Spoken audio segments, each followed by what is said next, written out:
Hey there, my name is Przemek, and this is the 9th part of my top 50 favorite dark deep ambient albums list. And today we'll discuss the places 10 to 6. So we are entering the top 10. The atmosphere thickens, but first of all, of course, as always, thanks for watching all the previous parts from 1 to 8 and positions from 50 to 11. And if you haven't seen those videos yet, I leave the links in the description of this video, and I encourage you to watch them. Okay, number 10. But first, I must emphasize again that this is my personal list, and I'm definitely not proclaiming that these are objectively the best dark deep ambient albums ever produced. And I say this because my number 10 is the album that many of you probably don't even know, and if you do, you may have missed it or ignored it. It's Opium Watercolors, released in 2007 on Practicing Nature label. It's a Dutch label, sister label of Data Bloom, on CDR only. Practicing Nature had such a policy to release all albums in a kind of uniform graphic design. Now you can see on the photo how their releases look like. This has its advantages. First of all, it looks nice on the shelf with your records. It looks aesthetic. This cannot be denied, but there are also kind of darker sides, because in a way it deprives these publications of their unique individual character. Each of these discs looks like one of many, like a small part of larger whole, and therefore they can be overlooked, ignored, or forgotten. Opium is Theo Zini, who already marked his presence on my list with the Sola Translatio album Ad Infinitum, produced together with Stefano Musso from Aliodie. And for me, the 4 Opium albums are ambient masterclass. The debut, The Reborn of the Rebel Angel, released by Hickson Leones, Sympathetic Flying Objects and Algorithms, released by Silentes, and this one, Watercolors. And I have unusual associations with this album, because for me it's a summer music, it's holiday music, but not beaches or resorts or tourists, because it's also urban music, reminding me of empty schools and school playgrounds, closed offices, streets with half as many cars as usual, and the air is still and it's very hot. Areas that are normally teeming with people are now empty because everyone has gone on a vacation. And this slightly unnatural silence and the awareness that in a few weeks the situation will return to normal, and the city noise will be the same as in the remaining 10 months of the year. It's a calm and relaxing music, sometimes with a delicate rhythm, sometimes with tiny glitches. And I'm a total fan of the sound of his drones. It's exactly the sound I'm looking for in ambient music. It suits me and calms me down.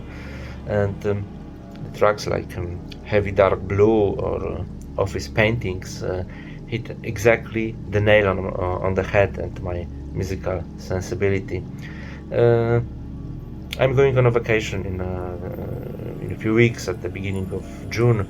Then I'll be home all July and most of August, and probably my hometown Katowice will look like I said a moment ago, and most likely I'll be listening to Watercolors over and over again.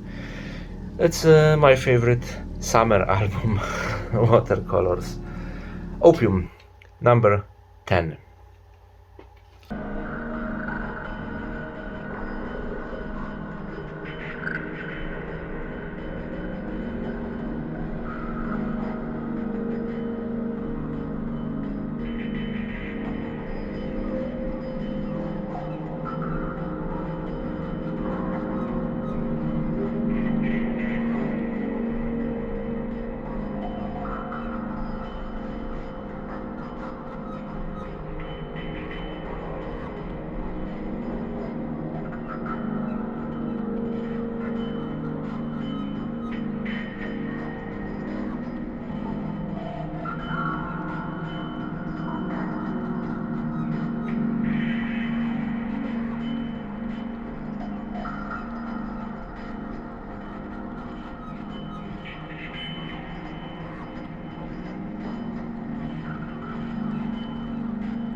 And now time for number 9. Biosphere, Substrata, the album that differs from Watercolors in probably every aspect possible. First of all, unlike Watercolors, Substrata is a classic that every ambient fan knows, and if they don't know, they should be ashamed of themselves. No, I'm joking, but really, if you don't know it, just stop watching this video and go listen to Substrata. Secondly, Biosphere comes from north of Europe, from Norway, and the Opium is from Italy, which also translates into the atmosphere of this album, because, as I mentioned, Watercolors is summer and holiday, and Substrata is a glacial ambient in all its glory. The album was originally released in 1997, as far as I know, on 4 different labels in 4 countries: United Kingdom, United States, Norway, and Japan. And I happen to have this 2001 reissue from Touch label. 2 CDs, the second one is the author's soundtrack to the classic silent movie The Man with the Movie Camera. While this is again the album praising the beauty of Arctic landscapes, it rather avoids showing its harsh side and human helplessness when confronted with powerful nature, like we had in the cases of Irezumi or Netherworld. It's quite minimalist music, but also quite soothing, sometimes even serene. It's a sunny day over Antarctica. The sun is a kind of bridge between, the only one bridge between Opium and Biosphere, because it's sunny but still terribly cold. But still quite pleasant. Sometimes we have delicate looped melodies and very kind of restrained rhythms, and basically it's a 100% ambient record, but I have the impression that this music partly comes from the dub and techno vibes, because without this dynamics, of course, most tracks are 0 BPM, but somewhere over there, at least from time to time, I feel the same vibration as with, for example, some basic channel tracks. I'm not that competent in this music, and maybe I'm talking nonsense now, but on the other hand, Gary Jensen, the person behind the Biosphere, successfully referred to the dub techno aesthetics both earlier on the albums like Patashnik or Microgravity, and later on the excellent album Cirque. So I think there is some connection between ambient and dub music on Substrata in terms of atmosphere and production techniques, perhaps as well. A great sounding, relaxing album. I think overall it's the lightest and the brightest of all on my list, and of course one of the most beautiful. A word maybe about the second disc from this edition, The Man with the Movie Camera, because if there's opportunity to do so, why not? Although maybe not so much about the entire album, which I can't include to my favorites in Biosphere's output, but because these are Substrata, of course, Cirque and Drop Sound, where ambient, down-tempo and jazz collide in such a perfect way. But about the final track on The Man with the Movie Camera, Ballerina, these tiny music boxes with the dancer figurine spinning around to some melody, and the ballerina track is like a musical image of such toy. Well, I don't know if it's a toy, but while listening, I see I see such as this ballerina from outside dancing, but also from inside. All these tiny cogwheels working this intricate mechanism, being the outcome of some true craftsmanship. And while, as I say, my favorite albums are Substrata and Cirque and Drop Sound, if I'd have to choose only one Biosphere track that is my number one, it would be Ballerina. End of digression. Number 9 on my list is Biosphere, Substrata.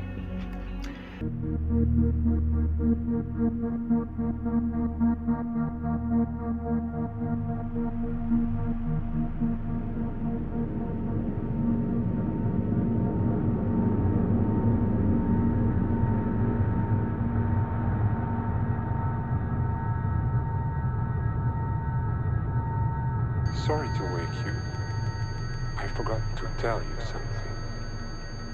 The things I tell you will not be wrong.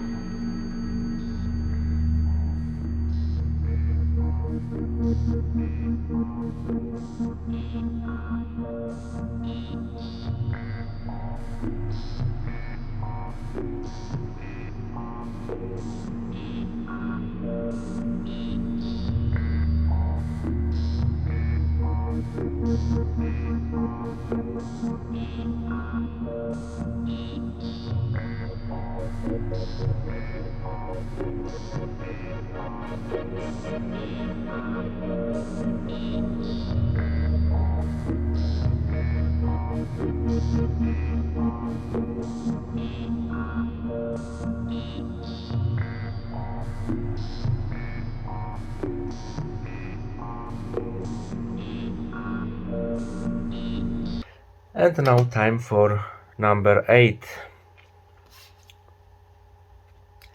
Kammarheit, The Star Wheel.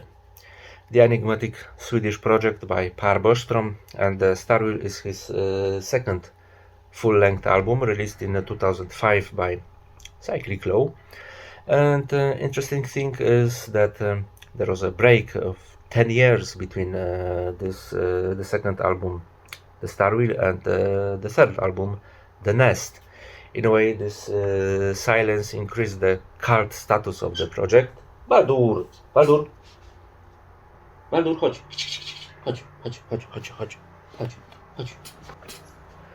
This is Baldur, the executive producer of all my videos. Nie przeszkadzaj.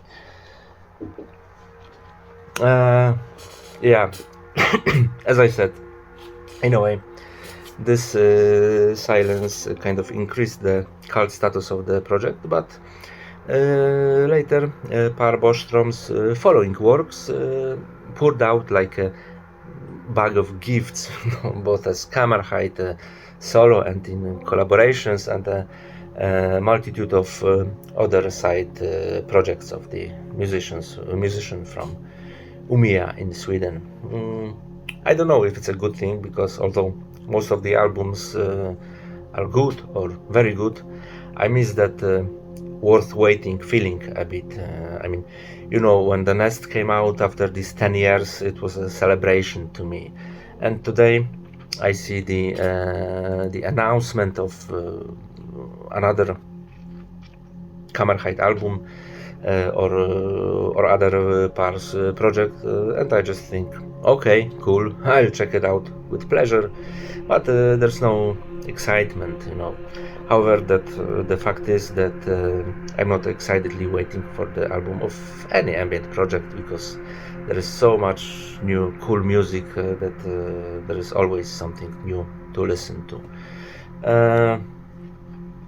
Okay, I celebrate with excitement the albums of only one dark deep ambient project, the one that will be on my list, number one. But you will find out what project this is in next week's video.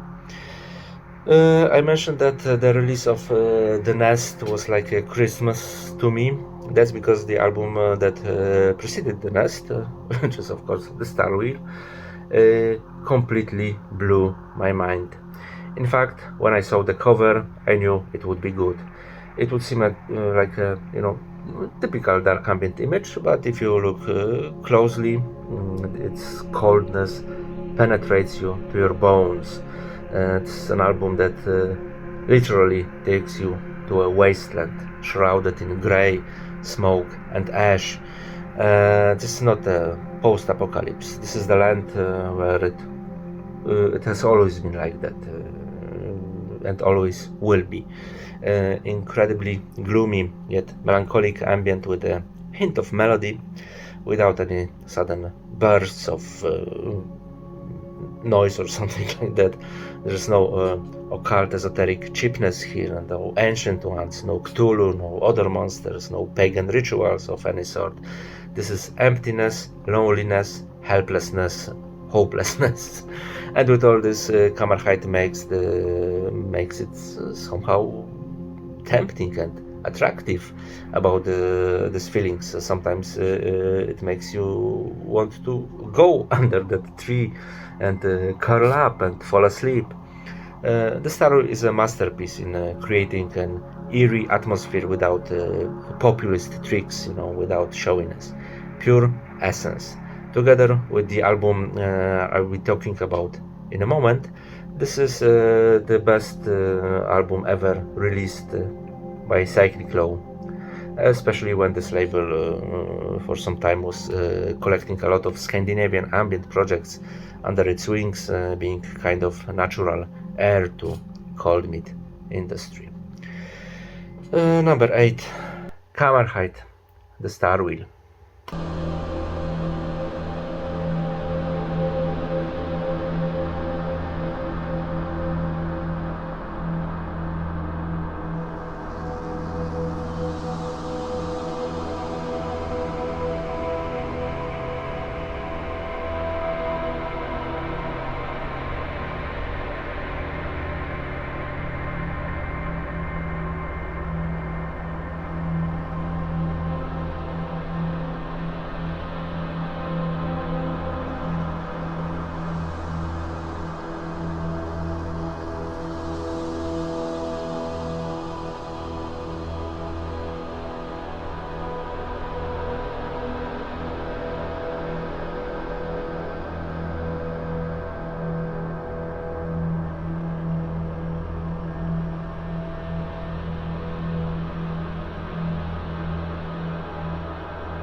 And now time for number 7. Yeah, The Star Wheel is Cyclic Law best in my opinion, but Northbound Horizons is a tiny bit bester. Yes, I know such word doesn't exist in the English language, but Horizons is the third album of this Norwegian project. Interestingly, I remember that I didn't have any great expectations, and I bought it because I was buying everything from Cyclic Low back then, and that's because I wasn't a big fan of the first two albums by Northound, released by Fluttering Dragon Records, The Ominous Silence and Barren Land.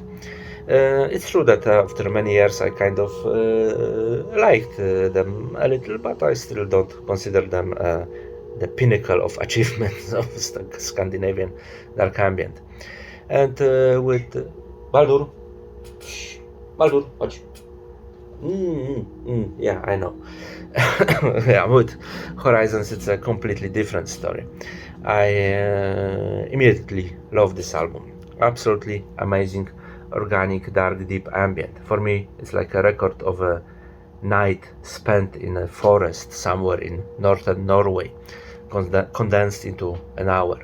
All in all, the titles suggested that this interpretation of the album is correct, Until dawn do us part, night came to us, horizons, the autumn sky, night alone, with the stars as witness, the wilderness. When talking about the night in the forest, the atmosphere of a horror or a slasher movie naturally comes to my mind, at least when you think about movies. With Horizons, I feel like it's a vision of ordinary night, just like any other night, only those surroundings, the environment, secluded woods during cold autumn or winter give this album an unreal atmosphere, at least for a city guy like me. Silence, peace, maybe a slight feeling of uncertainty when you realize that you are nothing compared to this enormous wilderness. And maybe I'm just adding to it, but this album has this structure: sunset, moonrise, deep silent night illuminated by stars, and the coming of dawn. And this is music that is literally antithesis of city noise. Just listen to the autumn sky. It's so peaceful, so calming. Despite a certain amount of darkness, it is very relaxing and perfectly describes both the terms deep and dark. Herleif Langas, the person behind Northound, also makes these suggestive and unobtrusive field recordings, and without them, this album wouldn't taste so good, I suppose. Although electronic soundscapes are of quite highest quality as well. I didn't hesitate for a moment to put this album in the top 10. And it looks like it's my number 1 on Cyclic Low label, along with the Hammerhide. I like the following Northound albums, but none of them is as close to my sensibilities as Horizons. And you know what? I just realized that the vast majority of albums on my list, like 95% of them, there are always one or two compositions that the album could do without, and it wouldn't lose its quality, and maybe would even gain it a bit. But Horizons, I love all 7 tracks on this album, and I can't imagine it without any of them. Number 7, Northound, Horizons.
And time for number 6. Asmoroth. Hysope. Hysope. Asmoroth, the French project by Nicolas Faure, and Hysope is his 5th. Oh my god. Now this the red one, not Baldur. The 5th and so far his last full-length album, released in 2006 by Steinklang Industries, so kind of unusual choice of a label. As you may remember, at the occasion of me discussing Call to the Deep album by Kuro Tokage, I mentioned that it was kind of predecessor to something that came later. And while saying those words, I thought about Hysope, the album recorded as Nicolas Faure's main project, Asmoroth. The album is a beautiful, creative amplification of Call to the Deep's ideas. This oriental aspect has always been present in Asmoroth's work, to a greater or lesser extent. However, the release of Hysope coincided with the great popularity of Asian horror films and my fascination with them as well. And these influences also penetrated the dark ambient scene. For example, our Polish Paranoia Indacta project recorded albums inspired by J-horror. I also remember this compilation Audioton, a tribute to Takashi Miike. It was quite good, and I considered Hysope the perfect combination of East and West, at least in a dark ambient scene. Nicolas clearly refers to Japanese horror films, but not just the modern ones from Hideo Nakata or Takashi Shimizu, but also those classic ones like Kwaidan by Masaki Kobayashi, visually amazing with those handmade backgrounds and still looking better than the majority of contemporary films. And this poetics, completely separate from the rest of the world, is what makes it so exciting. Even though the album is made by Western artist. Asmoroth paints images of snow-capped mountains, blooming cherry trees. I know these are cliché associations about Japan, but Nicolas does it so skillfully that you don't even think about it. As I keep saying, it's about this feeling, because it's not like Nicolas implemented, for example, samples from Japanese folk or traditional music. I think he may have been partly inspired by atmosphere boosting soundtracks from horror films like the ones from Kiyoshi Kurosawa. Great production value, very melodic for a dark ambient music, and once again this aura of Japanese horror. What was those Japanese ghosts called? Yurei. Anyway, by listening to Hysope, this Yukei materialize in your home. You can see them, but you feel their presence, and they don't even want to scare you, but they tempt you to do something against your will. Those long hair female apparitions that exude both menace and specific eroticism. Then it's all here on Hysope, this atmosphere, and at the same time those compositions are really great, addictive and memorable. Great album. But also I have to say that if I'm making a top 100 list, another Asmoroth album, Derelict, would also probably be included on my top 100. Okay, number 6 is Asmoroth Hysope.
And that's all for today.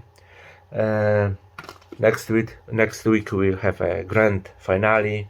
The absolutely 5 my favorite ambient, dark deep ambient albums. I hope it will be worth waiting. For now, thanks for watching and see you soon.